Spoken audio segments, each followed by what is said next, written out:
You can't forgive without loving. It takes courage to stand and say, I forgive. That's what happened to me a few days ago. I was having lunch with my closest friend. We make it a point to meet every now and then to recap on each other's lives, what we've been up to, the ups and downs, and to have a good laugh and a good chit chat together. And halfway through our lunch date, it was a lunch date, and halfway through our meal, she went very quiet. And I asked what's going on, and she said she's got a confession to make. She was dead serious, and I thought the worst. I thought she's got a terrible announcement to make, or she's about to go tell me about a terrible experience that she's had, or that she's, something. I thought the worst. And without going into too much detail, she said she was finding it difficult to get over a situation, something that just happened to her, and to forgive all the people who were involved. And I was lost for words, and I couldn't say anything. I just sat there with my mouth agape, and I just looked at her, and I just looked at her, and I just looked at her, and I allowed her time to think and to be quiet, because I sensed that's what she wanted.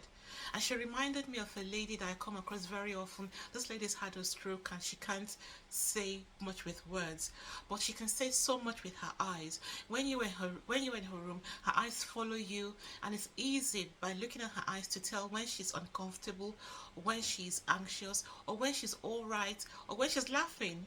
When she's laughing at you, all through the eyes, through looking at her eyes and not saying a word.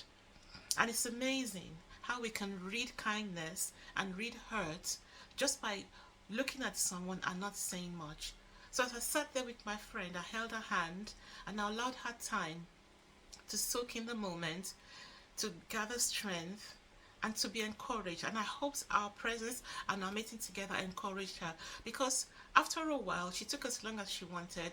She looked up and she smiled and she said, I'm fine, I'm good, I'm okay. And that brought the lunch to a satisfactory end. I mean, it was worth having her there. It was worth catching up. And I know sometime in the future she'll tell me what that was all about. But I'm glad that our coming together was a Memriz moment for her to get strength and strength and encouragement from our connection that she would take to back to where she's going, for her to heal, for her to recover, and for her to be able to carry on. And I hope someday I'll be able to tell her about the lady I know with the most expressive eyes, who can tell you so much without words just by looking at her.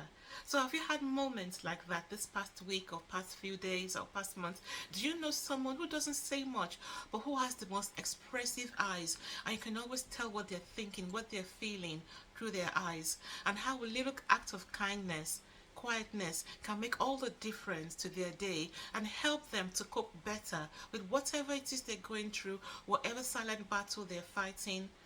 How kindness helps ease the way for them.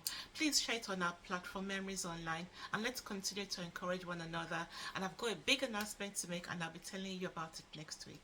Have a lovely day. Take care.